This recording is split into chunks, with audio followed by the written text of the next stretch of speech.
namang maitanghal ang Las Noches de Contivel dito sa Teatro de Ciudades. Dapat lang panoorin. Corinne, nasasabi ka kung marinig ng wikang princess. Ano ka ba? Mas nakasabik pagmasdan ang magagandang artista na may kahanga-hanga na tingin at kaganda ng hubog ng kanilang katawan. Kahalayan! Kahalayan sa princess. Tao ka at alang-alang sa Diyos, hindi maaari iyan. Ay, nasasabi ka. Corinne?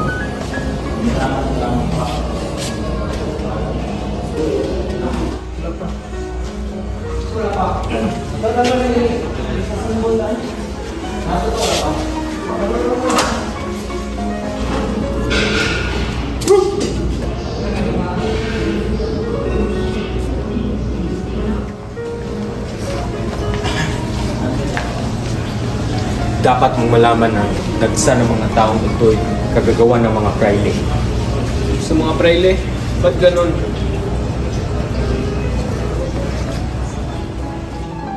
May palag silang, ngunit anong kabuluhan ito sa akin? Ang hudyat ay isang putok. Opo. Kaya tumanda kayo. Ang general ay may utos nito. Ngunit huwag niyo ipagsasabi sa iba. Kapag sinunod niyo ang aking utos, matataas kayo.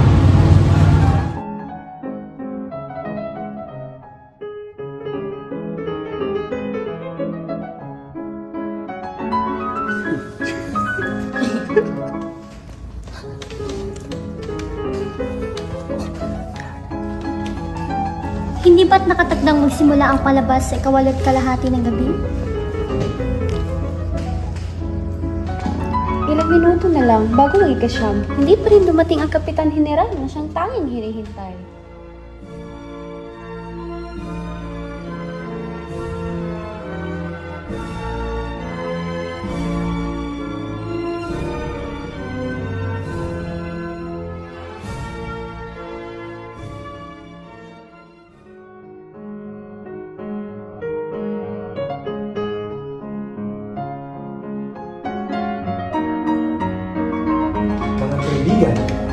Mukhang maganda ang palabas na ito. Oo.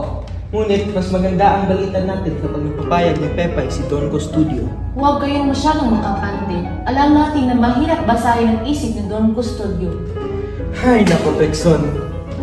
Lagi kang nag-aalala? Si Pepay pa? Alam niya kung paano paikutin ang ulo ni Don Custodio. Si Pepay na maliksi at malambing na kinakausap si Don Custodio.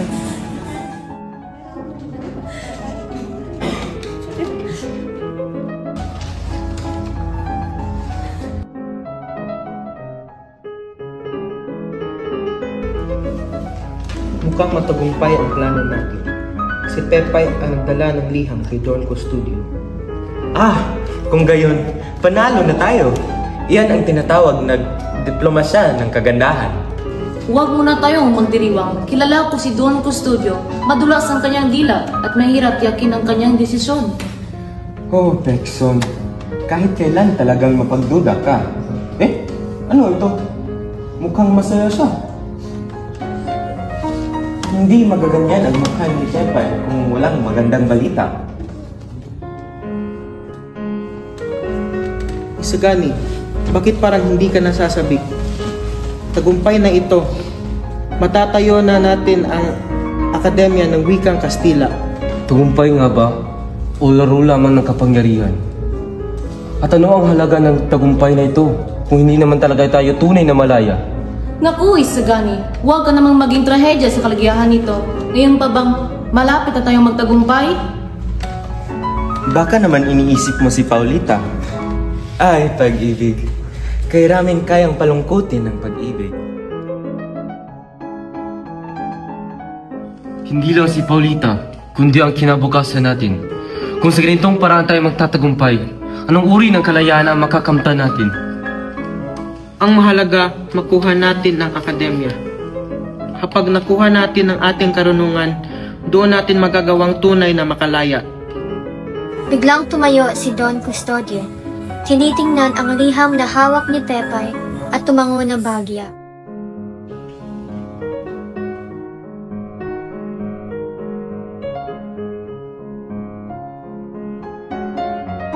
Pagkatapos ay kumakaway si Pepay sa mga mag-aaral na hawak ang liham.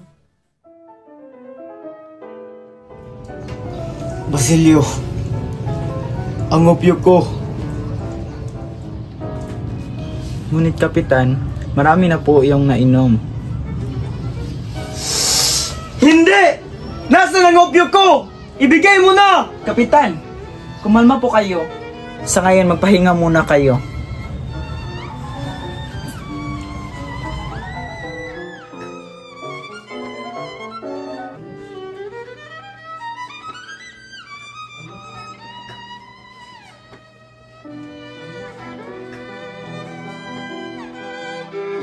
Kamusta ang may sakit?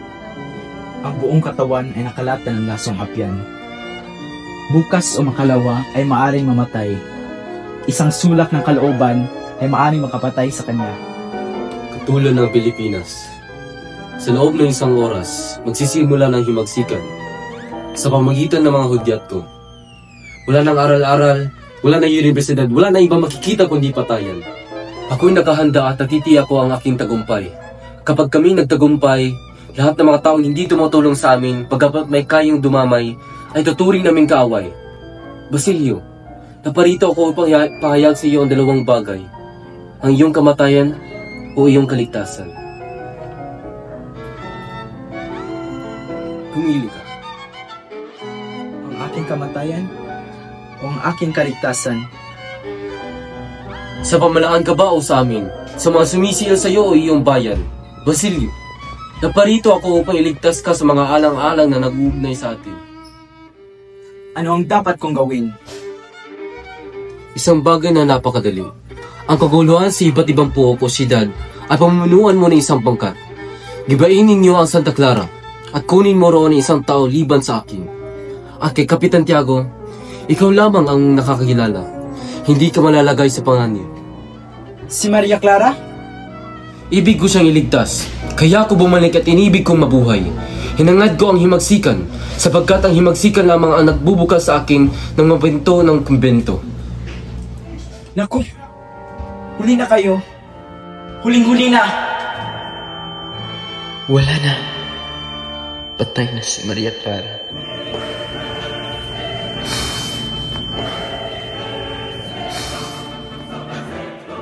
Hindi totoo.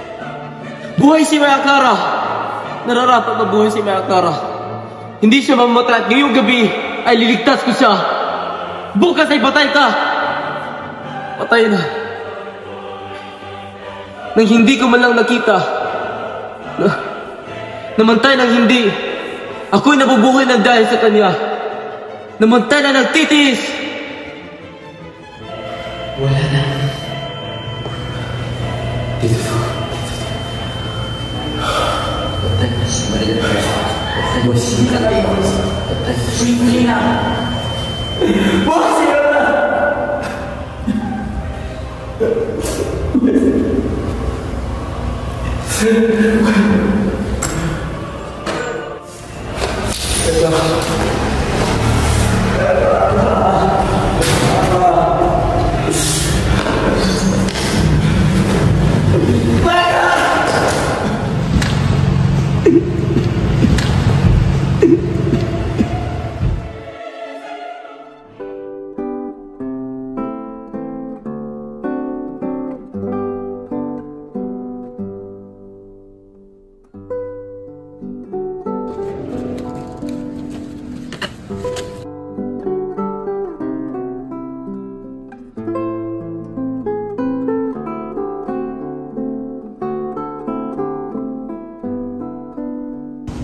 O, nariyan ka na pala. Magandang hapon, Binibining Paulita. Paulita, ano yun? Maaari ba makausap si Sagan sa pribado?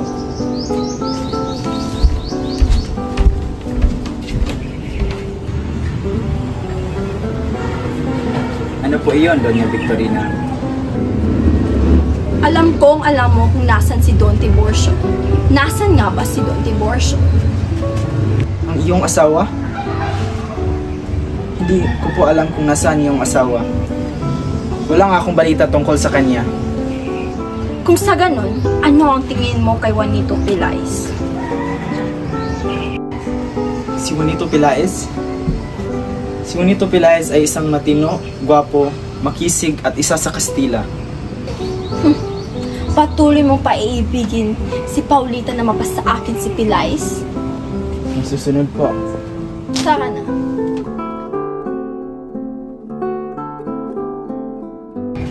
Donya, maaari ko po bang kausapin si Isagani?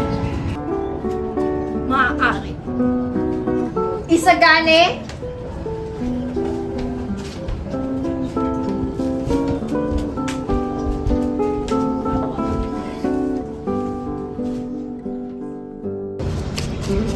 Paulita, ano po ang problema? Nasilayan kita kagabi sa dula-dulaan na tila ba ang saya-saya mo pinagmamasdan ang mga Francis. Sa kabila, nakita din kita kasama mo si Pelaez. Tila masaya ka kasama mo siya. Si Pelaez? Ang ibig ng aking tiyahin na si Doña Victorina? Ano nga pala yung pinag-usapan? Tinanong niya sa akin kung nasan si Don Tiburcio, ngunit hindi ko sinabi kung saan siya nakatago kay Padre Florentino. Maiba ako. Nais ko sana magtira sa nayon. Bago pa kita makilala, minahal ko na ang aking bayan. Kaya, isa sa aking karangalan na makita kang malaya at masaya sa aking bayan. Sa nayon, ngunit hindi ako sanay sa kahirapan. Naglalakbay lamang ako sakay ng isang mga karway o kaya isang tren. Paulita, darating na ng panahon na magkakaroon ng bakal na daan papunta sa Ngunit kailan? Baka matanda na ako bago pa mangyari ang mga lahat ng iyon.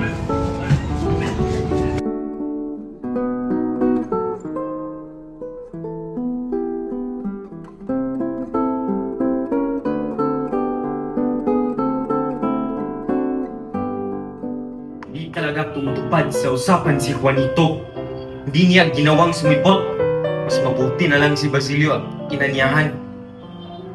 Mga kapatid, nakatatawang isipin na naririto tayong lahat, nag-aari ng isang bitin sa taong nagtapon sa ating pagkakasaldayaan. Ilabas ang pansit lang, ialay natin ito sa kanya. Anong sopas ito? Ba't ang napakasarap? Sa karangalan ni Don Custodio, pangangailangan natin ng itong sopas. Sa panukalang sopas! Panukalang sopas! Hoy! Manahimik! May mga ulam pang darating. Isang lumpiang insik na baboy ang laman. Ihahandog kay Padre Iring. Padre Iring.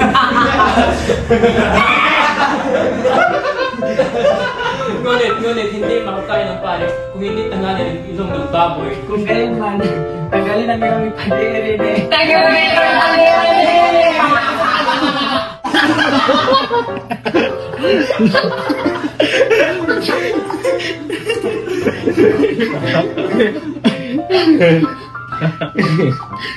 May tatlong ulam pa.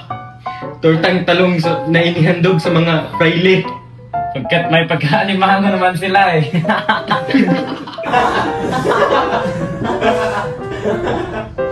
Ang ikaapat na ulam ay pansit gisado. Na inihandog sa mga pamahalaan at sa bayan. Sapagkat lahat naman ay nakikinabang dito. Ngunit, minamasama pa.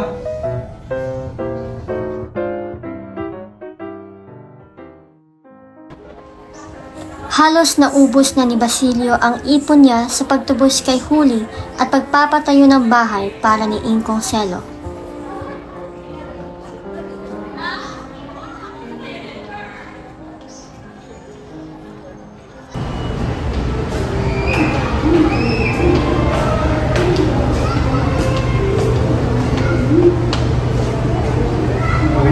O Basilio, nasa piging ka ba kagabi? Hindi ho, dahil masama ang kalagayan ni Kapitan Tiago at kinakailangan ko siyang samahan. Mabuti kung hindi ka naparoon. Ngunit, ikaw ba ay kasapit sa kapisanan ng mga mag-aaral? Nagbabayad po ako ng butaw. Papayo ko lamang sa iyo, tumiwalag agad. dapat mo sunugin lahat ng mga papeles na maaaring maghamag sa iyo. Inisip ni Basilio na wala siyang ibang papeles, kundi mga pangklinika lamang.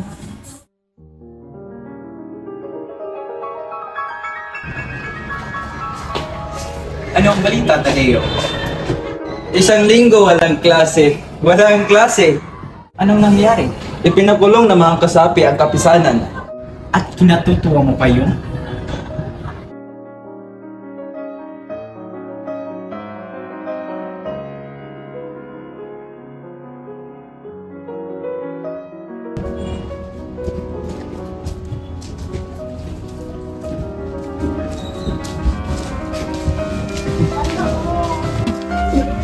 Bukil ka!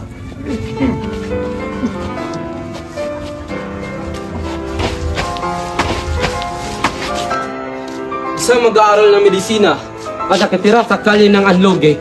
Mahinam ko sa iyo lahat na nangyari sa piging kagabi. Huwag kang matakot, kaibigan. Sasabihin ko sa iyo lahat ng nangyari sa piging kagabi.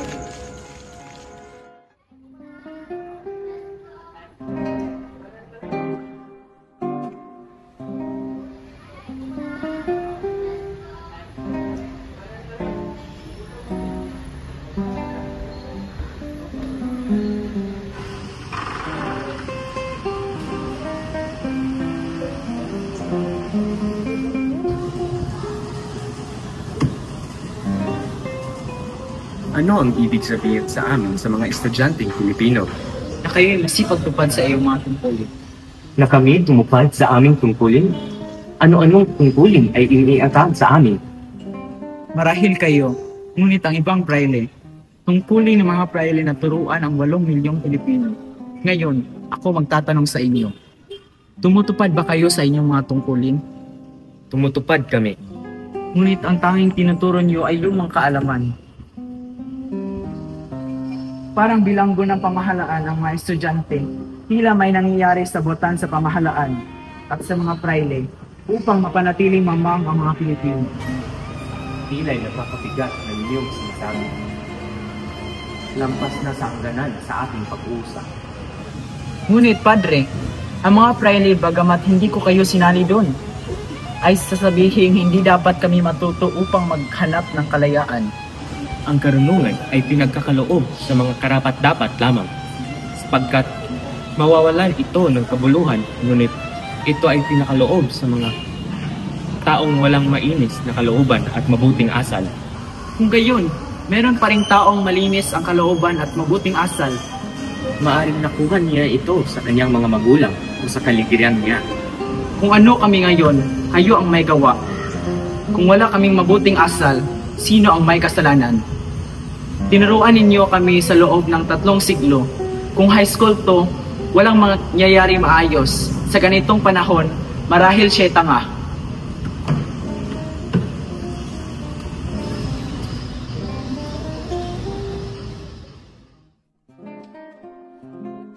Mga kaibigan, narinig niyo ba yung kumalat na balitang may panayam ang mga estudyante at lusan sa San Mateo? Ang balak doon ng paglusob ng mga ito ay nabuo sa pansiteria. Oo, nakakatakot nga. Ano nila, yung mga estudyante nagtungo sa Malacanang upang magpahayag ng pagkamakastila. Narinig ko rin na sila ay nahulihan ng armas kaya't sila ay kinulong. Mabuti na lang naligtas ang general dahil nooy nakiparayam ito ng mga orden. Sa totoo lang, may nagmungkahi pa raw na barilin ang dosenang filibustero upang tumigil ang gulo. Sabi naman ng isa, sapat na magpadala ng mga sundalong sakay ng kabayo sa lansangan upang ang lahat ay umuwi at tumahimik. Mabuti na lang patungo na tayo sa ating bahay para hindi tayo madamay ng kaguluhan.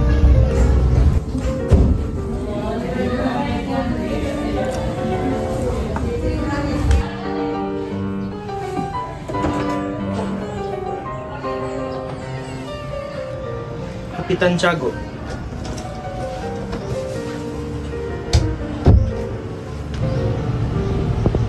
May ibabalita lang po ako sa inyo patungkol sa mga nangyari nung mga nakaraang araw. Sige, Padre Jeremy. ang mga estudyante. Iba na po ang kanilang ginagawa. Nananakit na po sila. Sinisira na po ang imahe. Si Basilio, nasaan? Nahuli na po ang mga ibang estudyante. Nagkagulo na po sila. Nasaan si Basilio? Si Basilio po ay nahuli. Dahil nakitaan po siya ng mga dokumento na iligal at nakakasira sa gobyerno natin. Nahuli na po siya at nakakulong na. Nahuli! Si Basilio! Kapitan! Kapitan! Kapitan!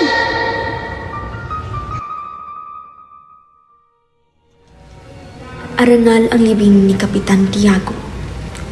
Si Padre Erene ang hinirang na tagapamahala at tagapagpatupad ng testamento ng kapitan.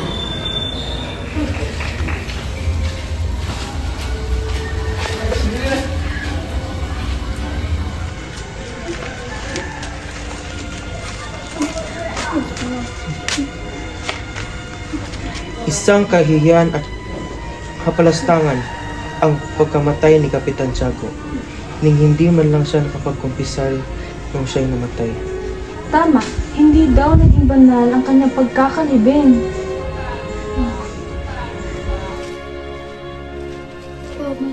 Hindi daw banal ang pagkahiwalay ni Kapitan Tiago. Buwat ng mga ito. Nakapagkumpisal, pero ang ginawa lamang ay para sa hindi nagbabayad. Paawa naman siya. Oo nga.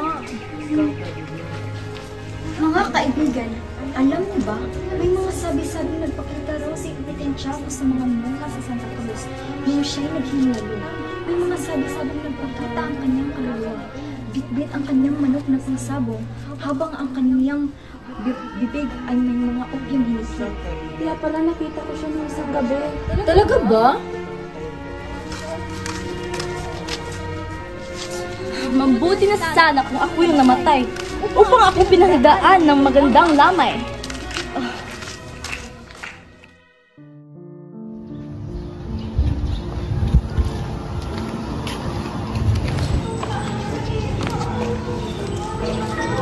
Alam ko si Padre Camura ay malikot sa mga babae.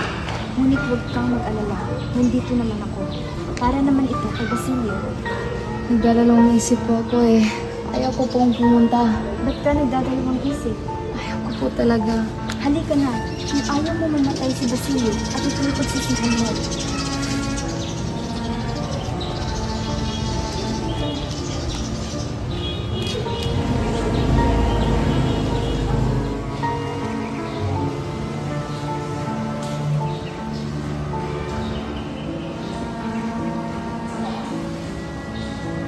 Magandang araw ho, Padre. Oh, Senyora, andyan ka pala. Pasensya na po sa abala. Ngunit, kailangan ko pong tulong. Estibia, ano pong aking natulog? Nakakulong po ang aking nobyo, si Basilio. At kailangan po siya magpapalala. Nagbintahan lamang po siya. Esperado po ako sa tulong ko. Nagmamakaawa po ako sa inyo. Aba, maaari kitang tulungan. Susulatan mo sa alperes. At bukas, sa pasukan ng araw, makakalaya na siya. Maraming salamat po, Padre. Kahit para sa akin, buhay lang. Huwag po.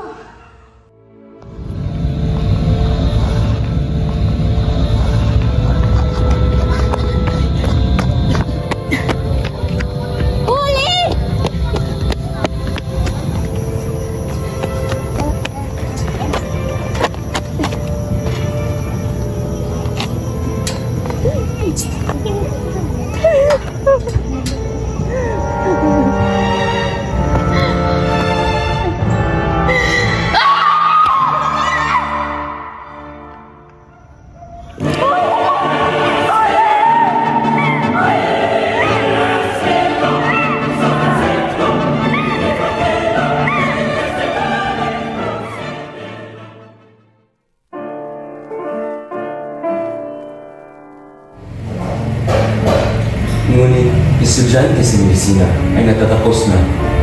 Pero dapat siya makulong ng ganun. Kundi siya magiging isang masamang nagagamit. Sa palagay ko ay wala siyang kasalanan sa lahat. Ngunit nakunin na siya sa pinagbabawal na aklat. Ang binata na ito ay wala siyang pansigari. Kailangan mong sakripisyo ang isa para sa kaligtasan ng lahat. Ngunit paano ang pananagutan natin? Natatakot ka?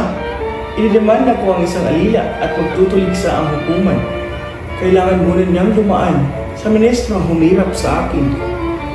Ngunit kung ako pa kaya ang nakaupo noon at papalit sa akin ay abalahin sa ibang gawain. Ngunit paano naman ang bayan? Anong pakialam ko sa bayan? Hindi ko utang sa kanya ang aking katungkulan. Hindi ang bayang Pilipino, kundi ang Espanya dapat hindi mapintasan.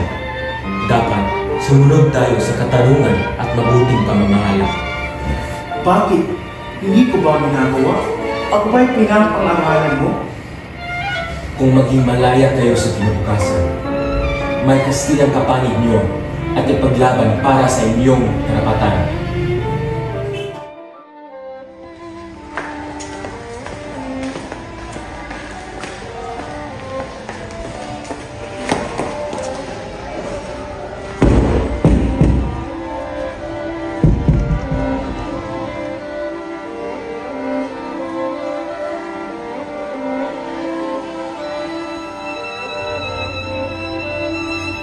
Anong kailangan mo? Nasa ako si Basilio. Basilio! May bisita ka!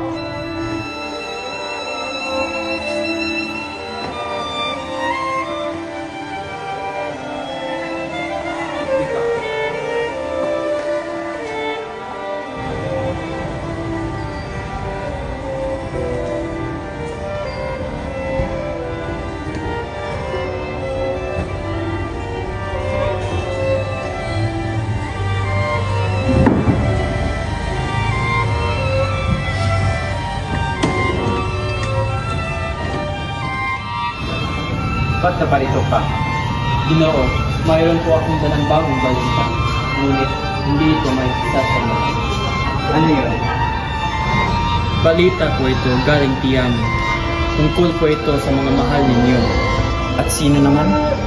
Si Huli at Tandanselo po. Anong nangyayari sa kanila? Si Tandanselo po ay nababala. Paano siya nawala? Ilang araw lang ako sa bilanggo. Bakit nakakarinig na ako ng mga ganitong balita? Si Huli, kamusta ang kanyang kalagayan? Ngunit, wala na si Huli. Ano? Ano?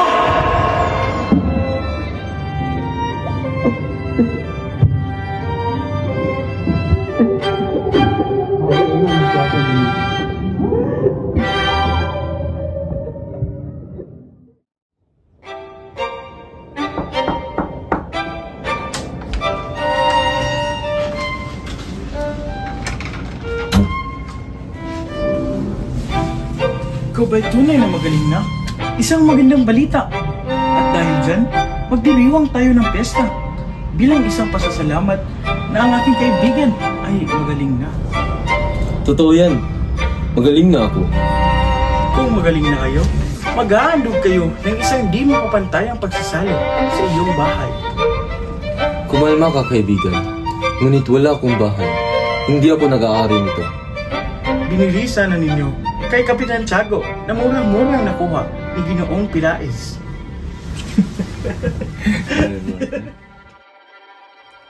Masayang nag-uusap sina Simon at Benzaib hanggang sa pinag-uusapan nila ang kasalan.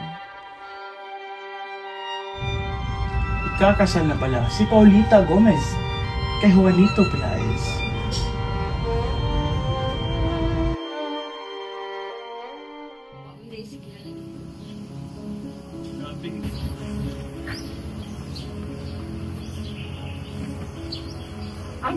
Papasukin mo agad kapag may darating na binatang nangangalang Basilio. Ako rin si Ma'am.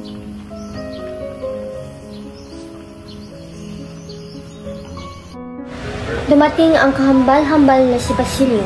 Payat na payat, gusot ang buhok at walang kaayusan ang damit.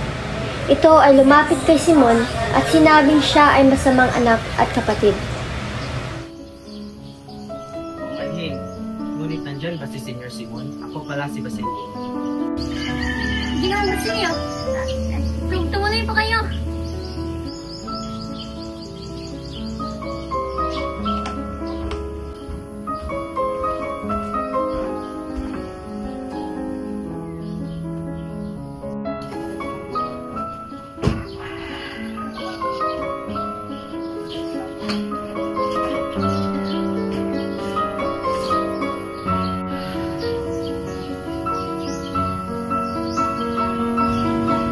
Nais ko sanang gumanti. Sama sa sama, krimen sa krimen, karahasan sa karahasan. Tumanggi ako noon at nagkamali. Nabilanggo ako at utang ko sa inyo ang kalayaan ko. Ngayon, handa na akong lumaban. Dali, sumama ka. Isinama ni Simon si Basilio sa kanyang laboratorio. Inilabas nito ang isang lampara na may katangi-tanging itsura.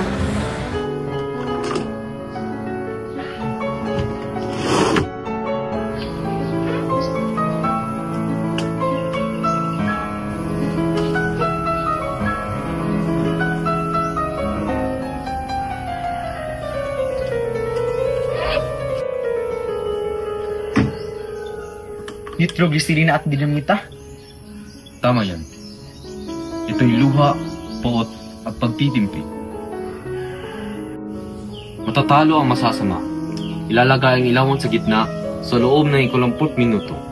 Manlalabo ang ilaw kapag tinaas ang mitsa, sasabog ito.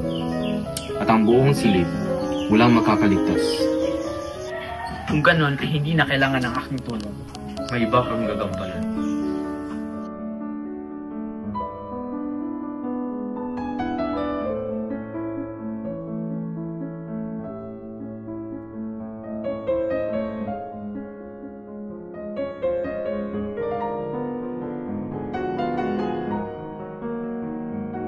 Ano po ang himkain ng daigdig sa kilakilabot na kapal? Ang daigig ay papalakpak at pupuriin ang malakas. Ang lalong marahas, gawing maayos ang kasamaan. At pupurihin kahigit kaysa tahimik at kabutihan.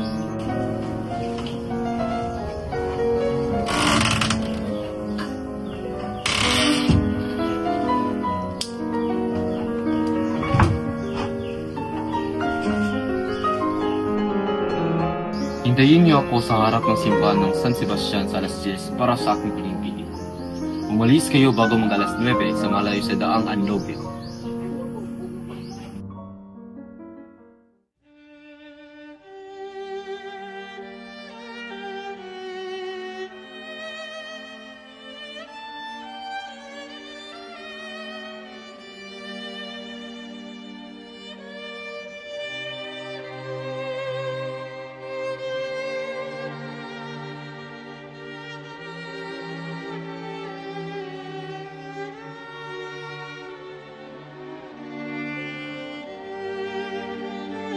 Pasensya ka na, Isagani.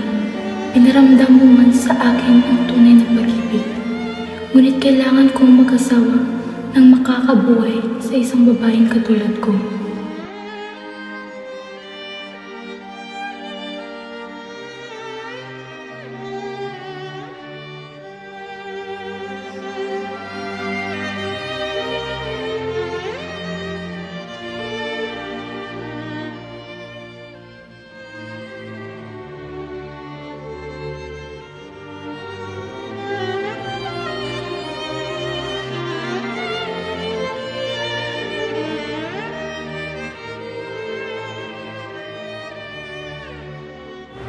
Sa ngalan ng Ama, ng Anak, at ng Espiritu Santo. Amen.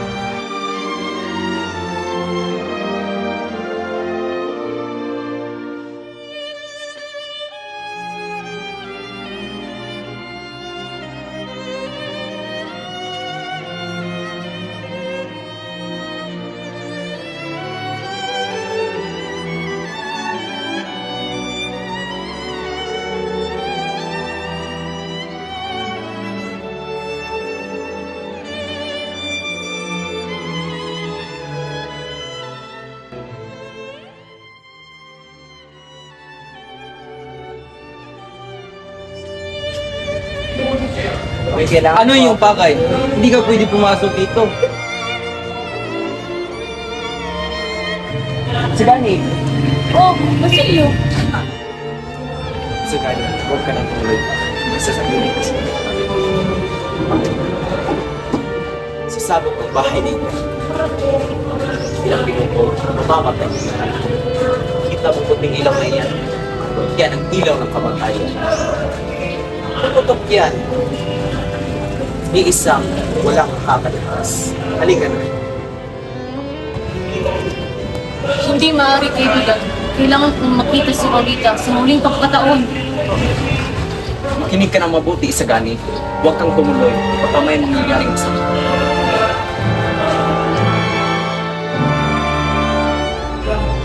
Nais kong mabati sa bagong kasal. Sana'y sapat na itong regalo na.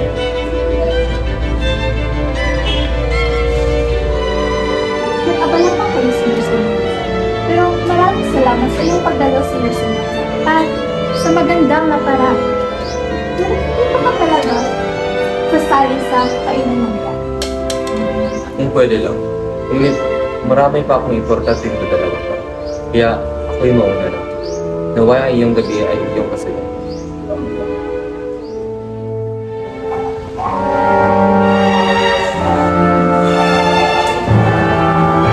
Tapos ang pagtataya.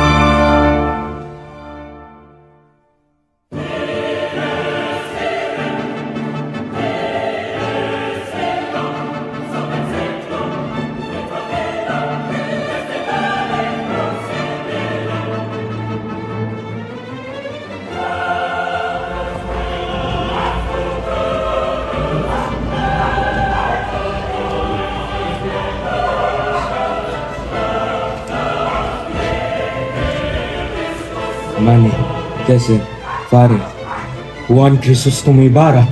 Juan Crisostomo Ibarra? Isang biro maaaring bunga ng kaguluhan.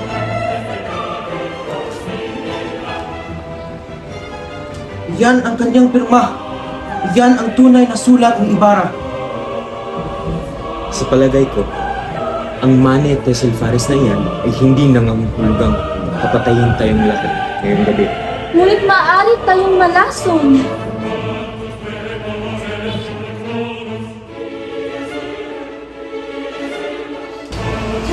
Ibalik niyo ang ilaw! Pronto! Huwag nanakaw!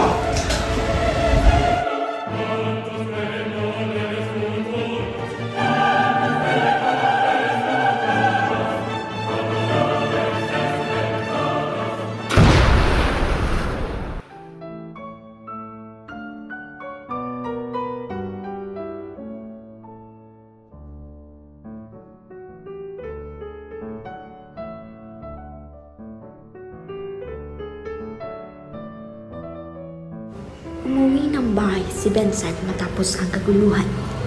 Isinulat niya ang pangyayari na ilalathala sa panigan. Ayokong umalis si Kapitan General. Nadala ang masamang karanasang iyon. Papalabasin kong bayani si Kapitan General at maging sina Padre Irene, Don Custodio at Padre Salvicar. Ipamumukha na matapang at hindi takot sa malaking panganib. Pagkatapos ay pumunta si Bensag sa Kapitan General upang ibigay ang ginawang artikulo.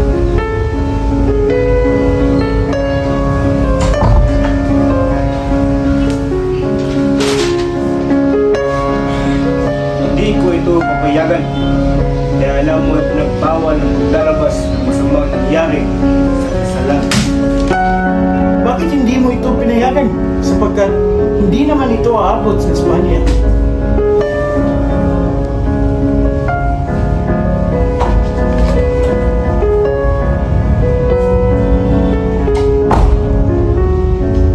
Agad na pumunta si Bensag kina Padre Camilo sa bahay na pahintahan ng Notary sa Pasig.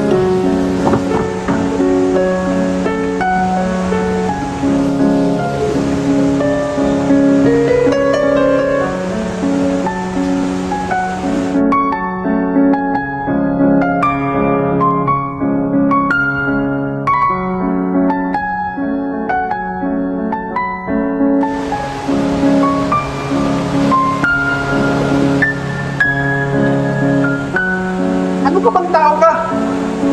Bakit hindi ko malalaman ang nangyari?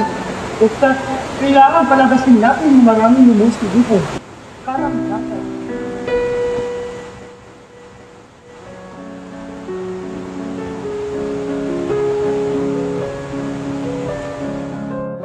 Dinalaw ni Benzaib si Don Custodio para tanungin ang tungkol sa balita.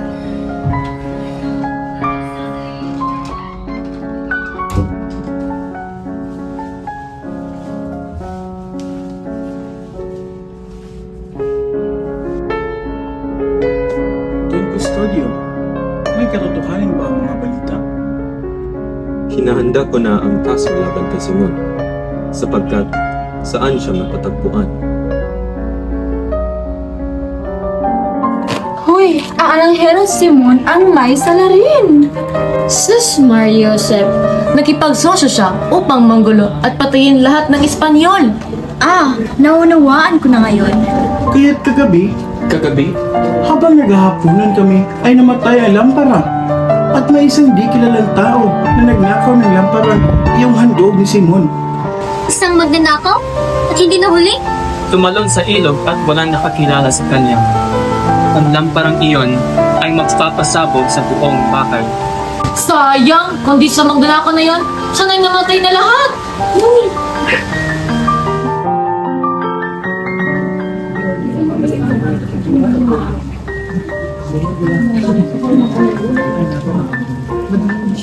Noon lamang nagsalita si Sagani. Ano niya, hindi mabuti ang kumuha ng hindi sa kanya. Kung nalaman lang sana ng magnanakaw ang pakay ay hindi niya kukuhanin ang lampara.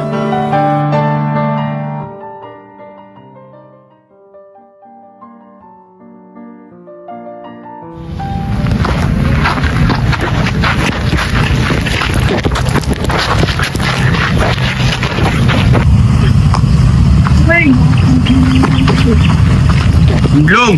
Mga tuwag! Jagat! Uy, Mautang, maaari mo ba silang palakarin na payapa? Ano bang meron sa iyo, Carolino? Sa akin ay wala. Ngunit sila yung mga tao rin katulad natin.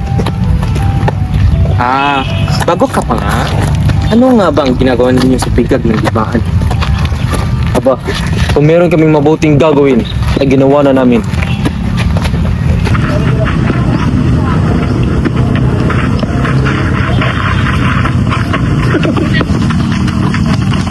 Malupit pa ka kaysa Kastila.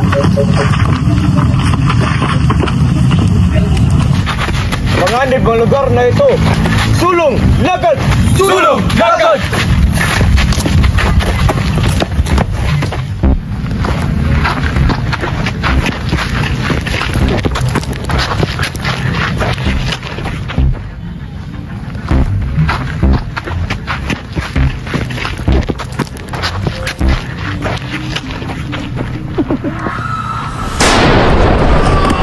Tigil!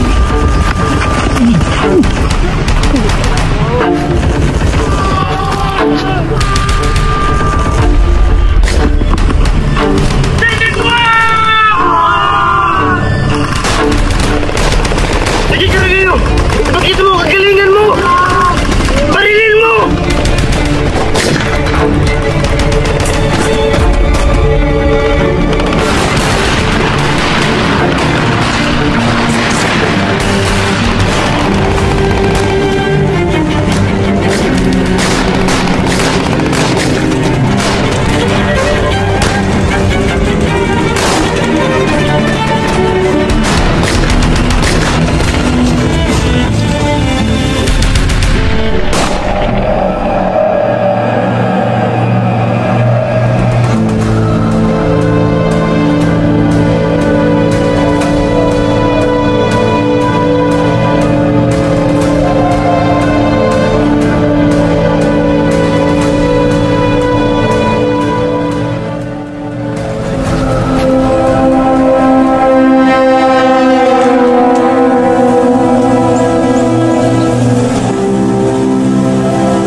Kala nyo, huli.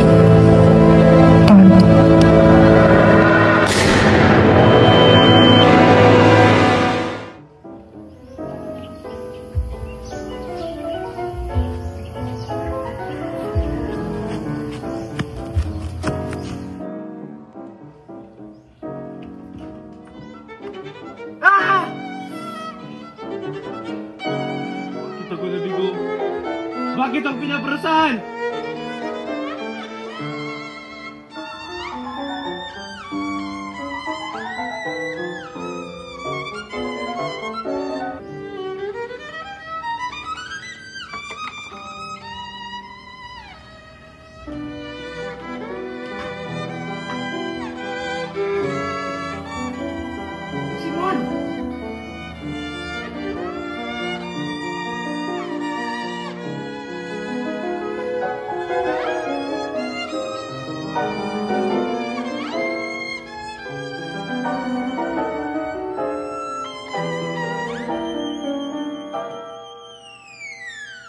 Sir Simon, saglit lang at tatawag ako ng mga Sandali. gamot.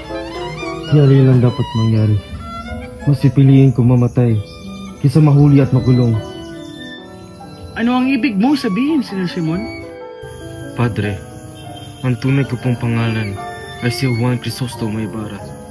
Sa totoo ay plinano ko ang lahat ng panghihiganti nito. Dahil sa aking galit na sa nangyari noon, sa lahat ng pagsisi, kalungkutan, at pagbasag ng pag-ibig namin ni Maria Clara.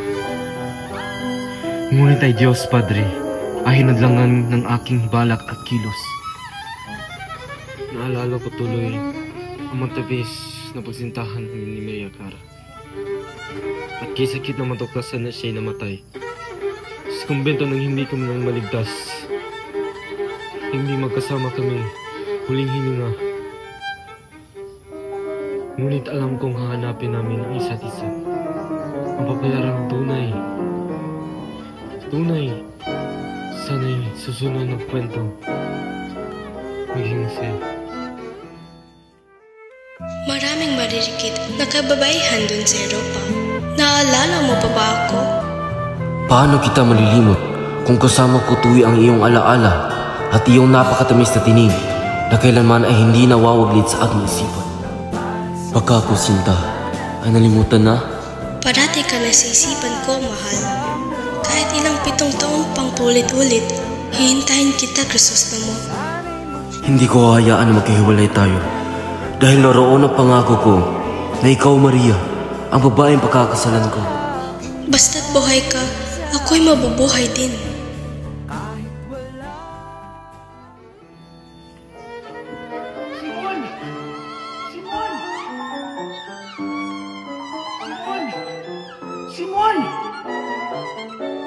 Matapos pumanaw si Simon, kinuha ni Padre Florentino ang kahon ng mga kayamanang iniwan nito at inihagis sa dagat bilang simbolo ng pagtanggi sa kasakiman.